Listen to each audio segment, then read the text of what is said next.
마태복음 11장 20절에서 30절. 예수께서 권능을 가장 많이 행하신 고울들이 회개하지 아니하므로 그때에 책망하시되. 어, 오늘은 하나님 말씀을 받아들이지 않는 고울에 대해서 어, 이제 꾸중하고, 책망한다 그러는데 꾸중하고 비난하고 경고하고 그런 의미를 가지고 있습니다. 이걸 읽으면 왜 그랬을까? 왜 하나님의 말씀을 잘 안 받아들였을까? 이러지만 사실 이게 마음대로 되는 게 아닙니다. 우리 마음대로 그렇게 되는 게 아닙니다.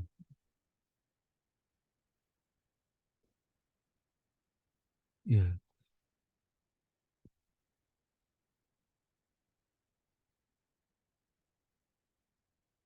그 그렇지만 이제 그 얘기를 알아놔야 됩니다.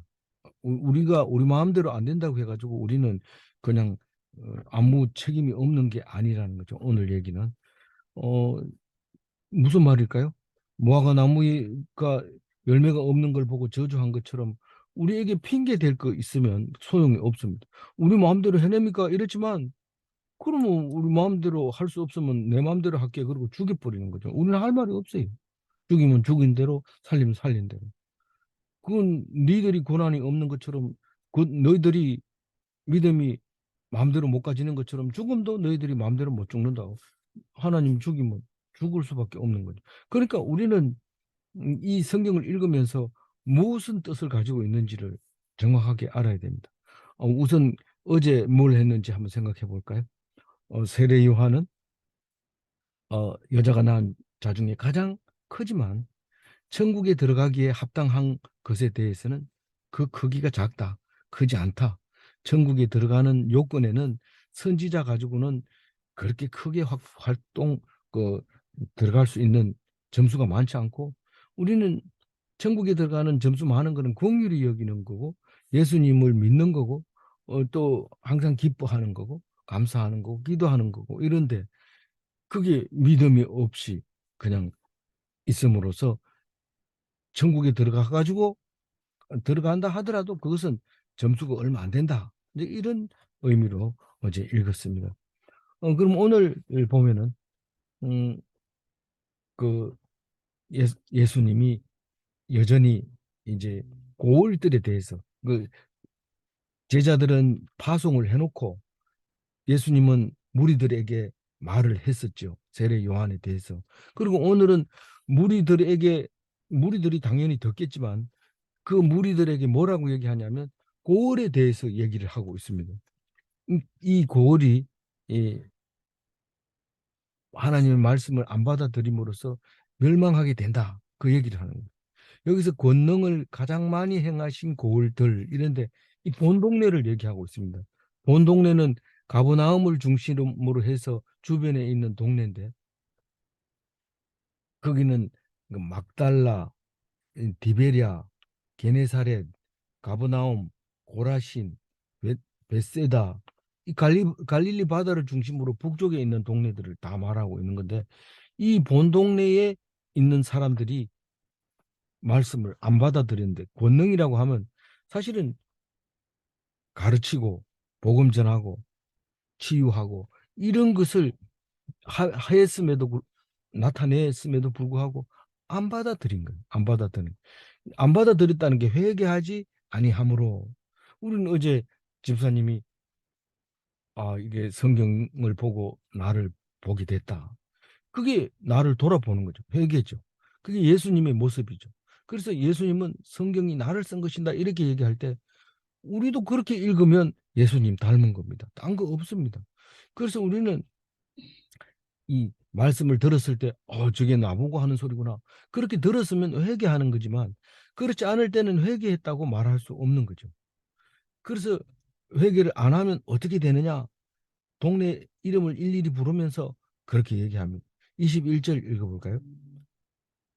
화 있을진저 고라시나 화 있을진저 베세다야 너희에게 행한 모든 권능을 두로와 시돈에서 행하였더라면 그들이 벌써 베옷을 입고 제에 앉아 회개하였으리라. 물론 두로와 시도는 죄가 많습니다. 그래서 한마디 하면 무슨 말인지 압니다. 이게 죄라는 걸 알면서도 계속 행했다는 걸 압니다. 그, 두로와 시도는 우상의 도시고, 왜 우상이냐면 그 무역이 성행했는 바닷가 도시잖아요. 레바논 지중해 연안에 있는 건데 이스라엘이 바로 북쪽에 있는 거고, 아주 두로는 여전히 남아 있고 시돈도 남아 있어요. 그 지역에 남아 있는 도시인데 그 도시에 가 그 하나님 말씀을 선포했다면 사람들이 막 음, 음, 반응을 일으키고 회개를 했을 텐데 너희들은 지금 반응이 없다. 그 얘기를 하고 있는 거죠. 이거는 예수님한테 굉장히 야단 맞아야 될 일인데 그게 고라신이 나옵니다. 고라신은 어, 그 가브나움 바로 북쪽에 있기 때문에 여기가 팔복산 인 그곳이든지 아니면 그 부근이든지 그렇게 우리가 생각이 되죠요. 이 베세다는 요당 요르단 강 동쪽에 있는 동네인데 거기서 오병이어의 기적이 일어났던 동네지요. 거기는 베드로의 고향이고 안드레의 고향이고 빌립의 고향이었죠. 그래서 빌립 보고 네가 얼마나 먹이면 되겠느냐 이러니까 숫자 세 가지고 막 계산해주고 이랬을 때 자기 동네 왔으니까 그게 가는 거예요. 빌립이 똑똑해서 그런 게 아니고 그랬던 것을 알 수 있어요. 그런데 그런 기적을 일으킨 그 동네도 결국은 어, 하나님 말씀을 안 받아들이고 회개하지 않았다는 겁니다. 아니 기적을 일으킨 게 무슨 그 회개할 거냐? 기적을 일으킨 걸 잘 들어봐라. 그 말씀으로 기적이 일어나고 하나님의 권능으로 일어난 거기 때문에 그 말씀을 딱 들으는 순간 내가 지금 잘못하고 있구나. 그리고 하나님 앞에 회개하고 말씀에 붙잡혀서 살면 그리스도와 같은 능력이 나타나는 거지. 예수님은 하나님의 아들이니까 당연히 능력이 있고 우리는 아니니까 안 있고 이렇게 한 건 아니라는 거예요. 그거는 분명히 아닌데도 불구하고 우리는 그렇게 자꾸 믿어버리고 예수님하고 우리하고는 관계가 없고 그 사람은 신이었고 우리는 음, 신을 믿는 사람이고 이러니까 관계 없는 것처럼 얘기하는데 우리는 예수님하고 똑같이 닮아가기를 원하고 하나님은 그것을 할 수 있다고 얘기하면서 내가 한 것보다 더 큰 것을 할 수 있다고 이렇게 강요하는 것을 볼 수 있습니다. 음, 그러니까 그 처음 듣는 말씀처럼 이렇게 반응을 해야 되는데 다 안다. 네 아는 거 내가 모르는 게 어디 있냐. 이렇게 하는 거죠. 그래서 죄를 인식을 못해요. 죄라는 걸 인식 못해요. 여태까지 우리는 죄가 있다고 생각하면 제사 드리면 됐는데 뭐 이제 와가지고 새삼스럽게 죄 얘기 자꾸 하고 이러냐. 그러니까 뻔한 얘기는 당연히 잘못이 없다고 생각한 거죠. 근데 딱 들어보면 자기가 잘못했다는 걸 알고 해결해야 되는데 그렇지 못하다는 거예요. 그 다시 얘기를 합니다. 다시 22절 읽어봅니다. 내가 너희에게 이르노니 심판 날에 두로와 시돈이 너희보다 견디기 쉬우니라. 두로와 시돈은 그래도 말씀을 듣고 아 그렇구나 이렇게 말할 텐데 너희들은 그런 게 없기 때문에 심판 때 딱 서가지고 내가 얘기한 거 들었나 못 들었나 이러면 잘 모르겠는데 이렇게 얘기할 거라는 거죠 너희들이. 근데 이게 사실은 자기가 내가 죄를 생각나게 하고 또 그리고 반응을 좀 하려고 그러는데 되느냐 하면 안 됩니다. 자꾸 잡다한 생각이 들어가기 때문에 안 됩니다. 그럼 이게 무슨 말일까요? 이 특별하게 들어야 돼. 특별하게. 그 소리가 들으면 똑같은 얘기를 해도 특별하게 들으면 하나님께서 심판 날에 네가 나를 인정했다고 얘기를 하지만 특별하게 안 들리면요. 다른 사람하고 똑같아서 멸망하게 됩니다. 내가 무슨 죄를 졌다고 나를 멸망시킵니까? 내가 얘기했는데 못 알아들었잖아. 내 입장에서 그게 들릴 것 같습니까? 안 들린 게 당연하죠. 당연하면 나도 당연히 너희를 멸할 수 있다. 네가 더 살아야 될 이유가 뭐 있느냐 이러고 죽여 부르고 네가 병 안 걸려야 될 이유가 뭐 있냐면 병 걸리게 해 부르고 뭐 그렇게 됐다는 뜻이죠. 다시 말해서 하나님 말씀이 뭔지 알아듣는 사람은 하나님이 하시는 것을 징계를 내리려고 하다가 멈춰버리는 일이 일어나지만, 하나님에 대해서 모르면 하나님도 하는 일에 대해서 우리가 알지를 못하는 거죠. 그게 말이 어렵습니까? 이게 성경은 어렵지 않습니다. 그렇게 해야 돼요. 그렇게 내가 하나님을 안다고 하면 하나님이 설명을 해줍니다. 그건 이런 일 때문에 내가 이런 일을 준다. 그렇지만 모른다 이러면은, 그래 뭐 몰라도 상관없어, 난 너희에게 이런 일을 하겠다. 이유 없이 그냥 괴롭고 힘들고 고통스러운 거죠. 왜 그런지를 모르는 거예요. 말씀을 안 받아들이니까. 그래서 어 우리는 이 성경을 읽을 때, 이거 뭐 저기 뭐야, 소돔 고모라, 뭐 가브나움, 또 뭐 어디입니까? 고라신, 또 베세다, 이거 내하고 뭔 관계가 있는데 이런 얘기를 합니까? 이러지만 자세히 읽어보면 의문이 나는 걸 다 물어보세요. 그러면 하나님이 다 대답을 해줘요. 그게 내가 고라신이고 내가 베세다고 내가 가버나움이라는 것을 알아야 되는 겁니다. 23절 읽어봅니다. 가버나움아, 내가 하늘까지 높아지겠느냐? 음부에까지 낮아지리라. 내게 행한 모든 권능을 소돔에서 행하였더라면 그 성이 오늘까지 있었으리라. 소돔은 어딘지 잘 알죠. 이 아브라함의 조카 롯이 잘 살던, 나는 저기 살겠습니다 이래가지고 아브라함이 글로 보내가지고 잘 살게 됐던 그 소돔 동네에 하나님이 죄악이 만연해서 멸망시킨 소돔과 고모라 성입니다. 그래서 멸망하면 어떤 일이 생길까요? 도망을 가서 겨우 삽니다. 말 안 듣고 계시를 안 들은 사람, 그 롯의 아내는 뒤돌아보지 말았는데 뒤돌아보다가 소금 기둥이 돼가지고, 아직도 가면 소금 기둥이 돼가지고 있어요. 가서 보면 있습니다.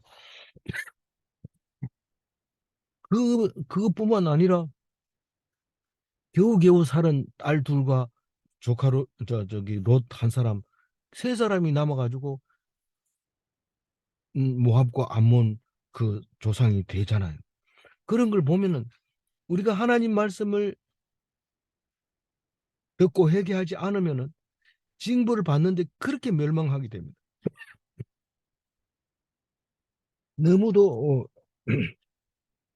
잘 살던 그 소돔과 고모라 내려 깔아앉아서 사해가 됐잖아요. 사해 바다가 돼가지고 흔적 없이 사라집니다. 지금 이 성경을 기준으로 해서 틀림없이 이 사해 밑에는 큰 성이 있었다, 잘 사는 성이 있었다, 그래가지고 그걸 발굴하려고 애를 쓰는 사람이 있는데 아직 발굴은 못했어요. 그리고 확신이 있는 사람이 있다 하더라도 발굴하도록 내버려 두지 않죠. 그래서 있는데 그 소돔성은 이미 망하고 이름조차 없어져 버렸죠. 사해 밑으로 가라앉아 버렸기 때문에. 우리 그 황지에 가면은 그 부잣집 이야기가 내려오잖아요. 그 집이 그냥 그, 황지연목. 음, 그 거지 동양 얻으러 온 사람에게 함부로 대해서 그냥 그게 무너져서 황지 못이 되잖아요. 거기서 물이 솟아서 낙동강 수원지 발원지가 되잖아요.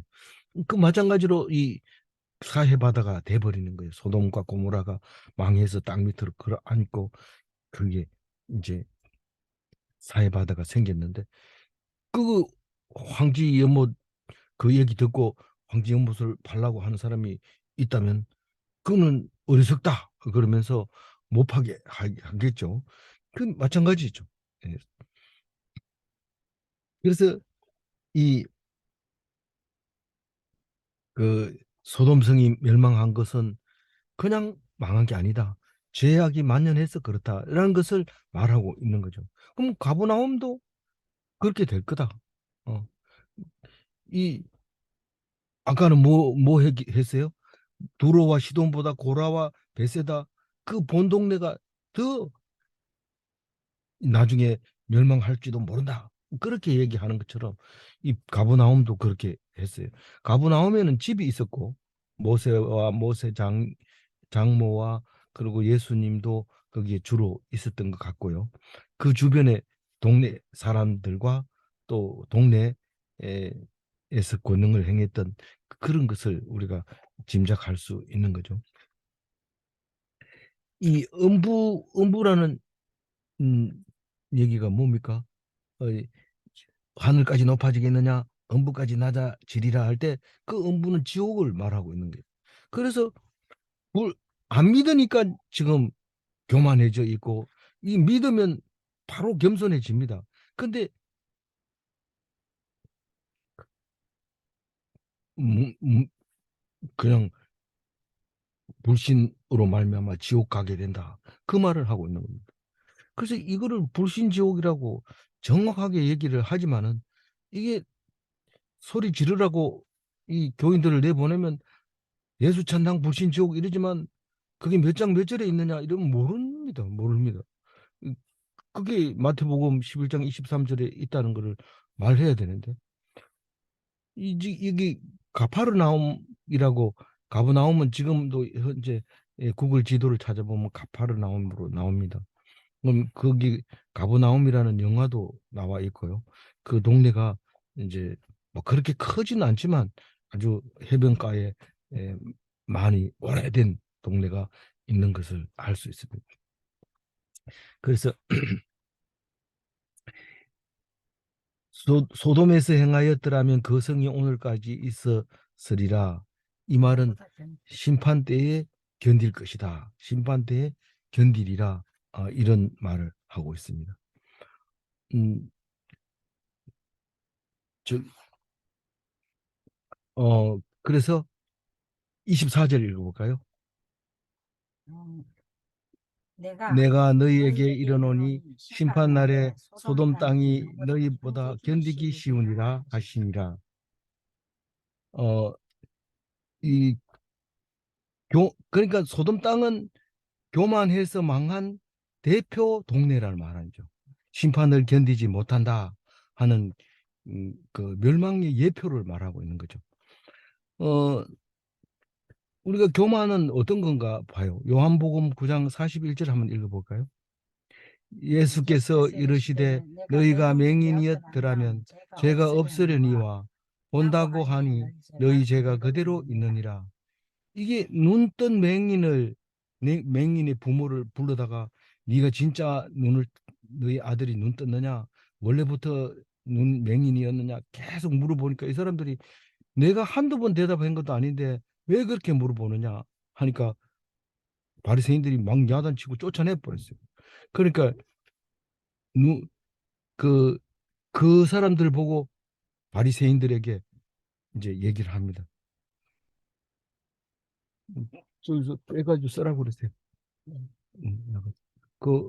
그래서 그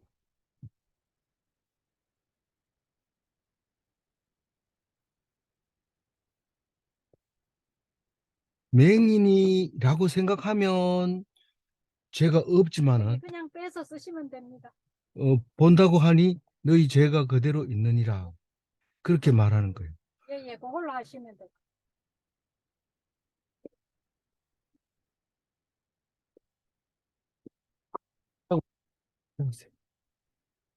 그때 그 뺏은 건데. 좀 빼달라고 그러세요 우리 거를.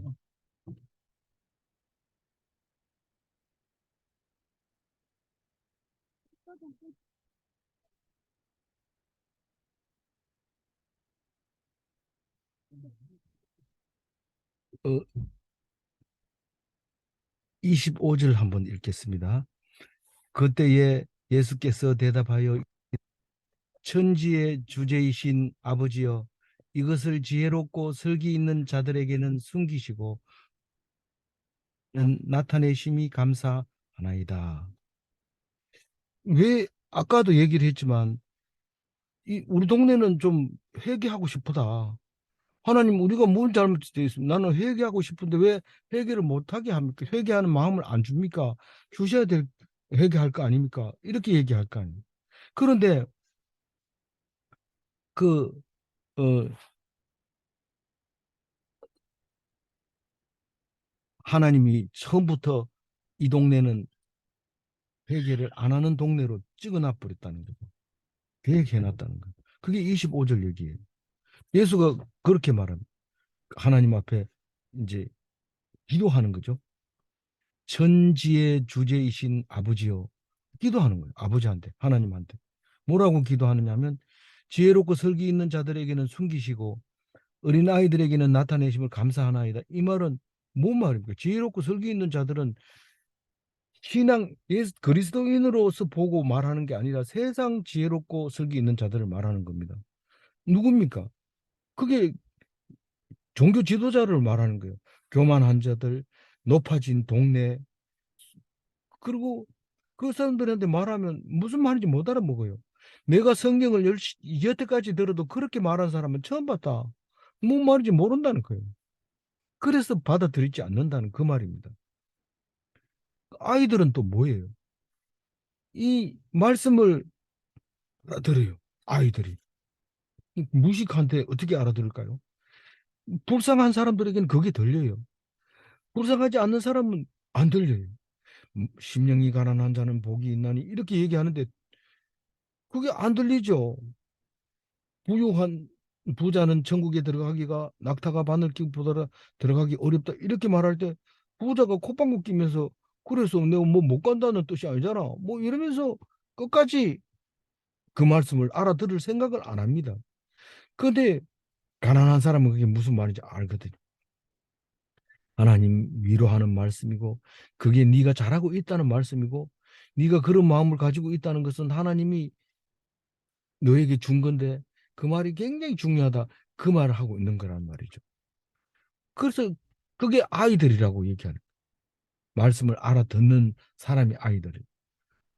어른들이 뭐 이렇게 부르면 대답 안 해도 애들은 대부분 알아듣는 말을 하는데 그게 아버지이기 때문에 말을 알아듣습니다. 근데 비슷한 사람 동년배가 부르면 네가 뭔데 날 불러? 이렇게 세게 나가버리는 거죠. 그렇기 때문에 안 듣는 거예요.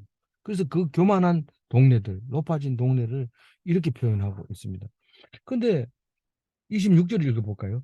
옳소이다. 이렇게 된 것이 아버지의 뜻입니다. 그 아버지의 뜻입니다 할 때 아버지의 뜻 이러면 하나님의 뜻 말하잖아요. 우리 하나님의 뜻이 뭐라고 해요? 자동으로 튀어나오잖아요. 항상 기뻐하라 쉬지 말고 범사에 감사하라 쉬지 말고 기도하라. 이거 하나님 뜻인데 이게 무슨 하나님 뜻입니까? 이러면 하나님이 우리에게 향하여 너희들은 이렇게 했으면 좋겠다 하고 하는 게 너희들이 기뻐하고 감사하고 기도하는 것을 좋아하는데 그게 하나님의 뜻이라는 거고 여기서 말하는 뜻은 하나님이 계획이었다 이런 말입니다. 우리가 기뻐하는 것은 하나님이 원하는 거지 하나님의 계획은 아니거든요. 우리가 기뻐하는 것은 우리 몫이고 하나님께서 이 사람들은 하나님 못 믿게 하는 거 하나님을 알지 못하게 하는 거 그거를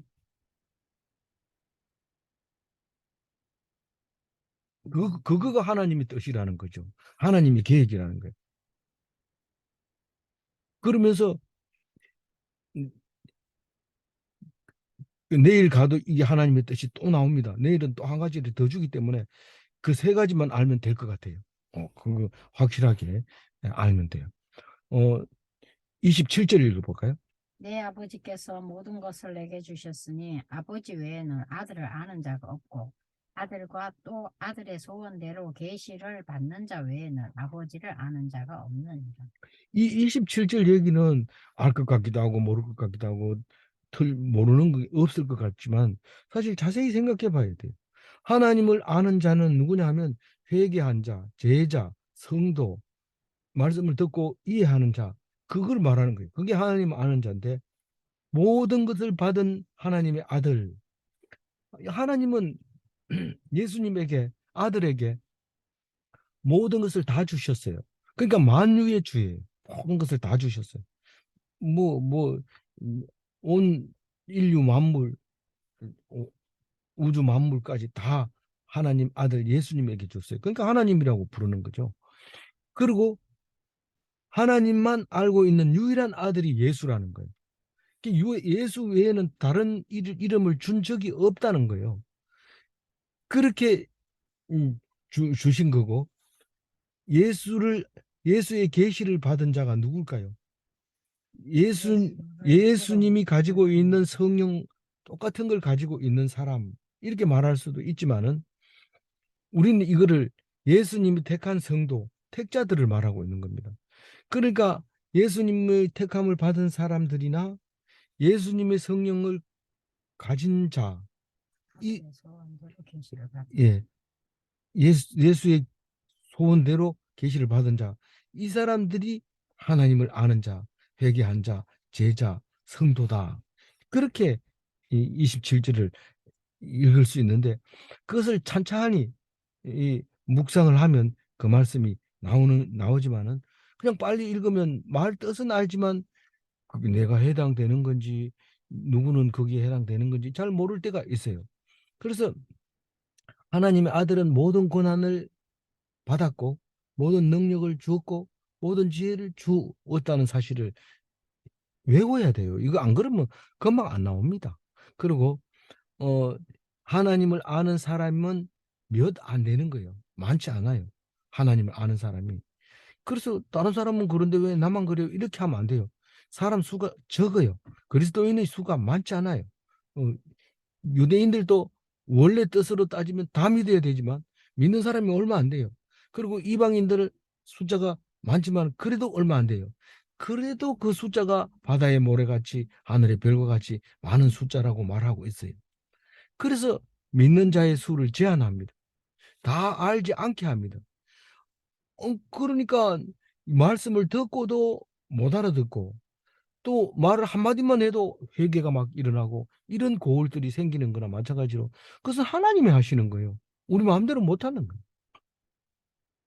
우리는 좋은 동네가 되자 이런데, 제가 지금 전라도 와 있습니다만, 전라도는 하나님 믿는 사람 숫자가 굉장히 많습니다. 이제 나중에 한번 가봐야 되지만은, 그 순례의 길을 만들어 가지고 그 만들어 놓은 그 길도 다 이 그리스도 교가 이 전라도에서 뿌리를 내렸기 때문에 음, 복음화율이 굉장히 높은 게 전라도인데, 그렇게 지금 사람들이 받아들이는 거에 대해서 우리는 알지 못하는 거죠. 그래서 믿는 자의 수가 제한돼 있고, 알지 않게 일부러 다 모르게 아는 사람도 있고 모르는 사람도 있게 그래 만들어 놨다는 거죠. 그래서 예수님과 하나님이 작정한 사람들이 성도다라는 것을 말하고 있습니다. 28절 읽어볼까요? 수고하고 무거운 짐진 자들아 다 내게로 오라. 내가 너희를 쉬게 하리라. 네. 오늘 28, 29, 30은 어떤 게 성도냐? 그러면 예수를 피난처로 삼은 자가 성도다. 우리는 일을 하다가 힘들 때가 있습니다. 그럼 그 일이 문제라고 생각합니다. 빨리 하고 쉬어야 되겠다 하지만, 일이라는 것은 빨리 하고 쉬는 게 아니고 늘 있는 것이고, 죽기 전까지는 일이 있는 겁니다. 어떤 사람은 공부하는 일로, 어떤 사람은 음, 노동하는 일로, 어떤 사람은 병 간호하는 일로, 어떤 사람은 음, 고기 잡는 일로, 뭐 이런 식으로 하는 일이 있는데, 그 일은 끝이 없는데, 그래도 우리가 일하다가 힘들면 피할 수 있는 곳이 있는데, 그게 예수가 되면 그 사람은 그리스도인이고 성도다. 그래서 한마디로 이렇게 얘기합니다. 자기 힘으로 살지 말아라. 피동적으로 살아라. 말씀대로. 주님의 능력으로 살아라. 주님께 주님께 사는 방법을 배워라. 그게 예수 그리스도인 교인인 거죠. 교인. 29절 읽고, 나는 마음이 온유하고 겸손하니 나의 멍에를 메고 내게 배우라. 그리하면 마음이 쉼을 얻으리니. 예수를 본받는 자예요. 나의 명예를 배우고 내게 배우라. 예수를 본받는 사람이 그리스도인입니다. 예수가 뭐 어떻는데 온유하고 겸손하고 자기 십자가를 지고 자기 명예를 메고, 우리 보고 자기 명예를 메라고 그랬잖아요. 나의 멍에를 그러니까 자기 멍에를 메고 예수님 십자가 진 것처럼 그렇게 따라가는 게, 자기 십자가를 지고 나를 따르라 이 말은 나처럼 십자가를 지라 이 말입니다. 따르라는데 어디 가는데 따라가요? 이런데 따라간 게 아니고 십자가를 지라. 그 십자가가 어떤 걸까요? 온유하고 겸손한 십자가인데 사실은 욕먹고 억울하고 음, 도저히 견딜 수 없고 부끄럽고 이게 자기 십자가입니다. 영광스러운 거 아닙니다. 내가 교회 권사인데 교회 집사인데 이러면서 가서 인사할 때 제가 교회 집사입니다. 교회 권사입니다. 장로입니다. 목사입니다. 이렇게 인사하면 그건 온유하고 겸손한 것도 아니고 또 예수님 십자가처럼 부끄럽고 욕먹고 이런 십자가, 그 십자가가 자기 십자가가 아닙니다. 그거는 괜히 사기치는 거고 음, 엉뚱한 짓을 하는 거죠. 그래서 예수를 본받으면요 마음의 평화가 일어납니다. 샬롬이 일어납니다. 내가 조금 교회 목사입니다. 이러면 그때부터 마음이 불안합니다. 사람들이 나를 어떻게 볼까? 음, 사, 사입이라고 하지 않을까? 막 이런 마음이 막 들기 때문에 샬롬이 없어져요. 이 십자가 위에서도 예수님은 마음이 편안한 샬롬이죠. 그게 예수님을 본받는 사람인데 그 사람이 그리스도인이다. 그 얘기합니다. 오늘 마지막 절 30절 읽어보죠. 이는 내 멍에는 쉽고 내 짐은 가벼움이라 하시니라. 아니, 예수님 십자가 뭐가 그렇게 쉽고 예수님의 십자가 뭐가 그래 가볍습니까? 사실은 그것도 못 지고 가다 막 넘어지고 딴 사람이 막 메고 가고 이런데 그게 가볍습니까? 이런데 예수님 입장에서는 그건 아무것도 아닙니다. 뭐 넘어지는 거야. 사람 몸을 가지고 태어났으니까 넘어지는 수밖에 없지만 안 넘어지고 안 넘어지면 또 뭐 대단한 거 있습니까? 다 똑같아요. 넘어지나 안 넘어지나 예수의 멍에는 극복에는 힘들고 어렵지만 그게 진리를 포함하고 있기 때문에 진리가 자유를 주죠. 아주 자유롭게 그냥 하고 싶은 얘기 다 하고 내가 아무리 억울해도 하고 싶은 얘기 다 하고 남들이 막 칭찬해도 호산나 호산나 이래도 뭐 다 그냥 진리만 얘기하고 그러니까 마음이 너무 평안하죠. 그거를 쉬운 십자가, 가벼운 십자가 그렇게 얘기를 하고 있습니다. 그래서 우리는 그 믿음이라는 게 능력을 기르려고 막 하버드 대학 가는 것보다가 믿음을 가지는 게 더 중요해요. 하버드 대학보다 월등히 뛰어납니다. 어떤 사람은 왜 나를 미워하는지 몰라 이러는데 자세히 알고 보면 너무 잘나서 미워하는 경우도 있습니다. 그러니까 우리가 잘 모르는 게 얼마나 겸손하고 칭찬할 만한지 모르는데 이 사람들이 겸손하면 나 무시해. 그래가지고 막 아는 척하고 큰 소리 치고 막 이러는데 그럼 더 미워하죠. 속에 든 것도 없는 게 큰 소리 친다 이러면은 더 미워하기 때문에 우리는 그런 거 다 벗어버리고 예수님 앞에서 그냥 십자가처럼 억울하게 이렇게 했을 때 존경하게 되고 두려워하게 되고 더 겁냅니다. 지금 뭐 어린아이라는 말이 방 나왔지만 이 어린아이는 어린아이가 보면 겁나요. 애들 보는데 뭐 어떻게 할까 또 애들이 다치지는 않을까 이랬지만 어른이 돼가지고 교만을 부리고 막 이러면 아이고 골칫거리 있다 저거 그리고 지나가면서 걱정이 없어 그런 거. 그게 아니고 어린아이가 돼가지고 있으면 사람들이 두려워한 것처럼 불쌍히 여김을 받을 만한 그런 위치에 있으면 사람들이 늘 염려하고 걱정하는 거죠. 그래 해가지고 어떻게 할까 가슴이 막 조이고 이런 상태로 살아가는 게 그리스도인이에요. 그래서 그리스도인이 있으면 옆에 사람 긴장을 해요. 뭐 술 먹고 깽판 치고 이러지 않고 다 긴장을 합니다. 그래서 술 먹는 사람을 뭐 치료하려고 병원에 넣어가지고 알코올 치료받는 게 아니라 내가 신앙을 가지고 그 옆에 있으면 그게 자동으로 치료가 되는 거예요. 우리는 그것도 모르고 그냥 막 망구로 하는데 하나님이 다 이용해서 좋은 일로 사용하고 좋은 일로 쓰임 받고 좋은 일로 하나님의 역사를 이루어가는 거죠. 아무쪼록 하나님 앞에서 예수님이 진 십자가를 본받으면서 그렇게 했을 때 그 쉽고 가벼운 멍에를 라는 것을 알아야 되는데 그게 진리인데 그걸 모르면 어려운 거죠. 오늘 30절 다시 한번 읽고 정리할게요. 이는 내 멍에는 쉽고 내 짐은 가벼움이라 하시니라. 세상 짐이 종교의 의무를 더하면 세상의 무거운 짐에다가 종교의 의무까지 더하게 되면 짐이 점점 무겁죠. 그러나 주 대신 예수가 주는 짐은 온유와 겸손으로 쉽고 가볍게 해주시는 거죠. 문제를 냅니다. 종교는 할 일을 더하는 것인가? 종교는 세상 일을 다 하고 더하는 게 종교예요. 세상 일을 다 하고 더할 더해야 되면 그게 종교입니다. 세상 일만 하고 있으면 종교인이 아니고 종교 일만 하면 또 그것도 종교인이 아니고 그거는 종교로서 밥을 벌어먹고 사는 사람이죠. 근데 종교인은 세상 일도 하고 종교도 해야 됩니다. 근데 그리스도는 세상 무거운 짐을 다 벗어버리고 하나님이 주시는 말씀에 피동되어서 살아갑니다. 진짜 그래도 됩니까? 세상 일을 안 해도 됩니까? 된다고 예수님은 말하고 있어요. 예수님이 뭔 일했다는 말을 일절 안 하거든요. 일을 했겠는데 안 합니다. 그래서 우리가 혹시 그리스도인이 세상 일을 할 때도 세상 일에 대해서는 얘기하지 맙시다. 뭐 전기공학 공부했으면 지가 했고 지가 가르쳤는 거지. 이 예배 시간에 뭐 오매 법칙이 어떻고 대본 안의 정리가 어떻고 이렇게 얘기를 가르쳐 줄 그리고 없고 또 나오지도 안 하고 그거 써봐야 듣지도 안 하고 그건 쓸데없는 거고 이런 거죠. 세상 일 끌고 와가지고 교회 와서 막 떠들 이러지 말고. 그래서 그리스도인은 세상 짐을 자꾸 벗어줍니다. 세상 일이 아무리 어려워도 벗기시고 가볍게 해주십니다. 온유하게 해주시고 겸손하게 해주시는 거죠. 기도하시겠습니다. 하나님 감사합니다. 오늘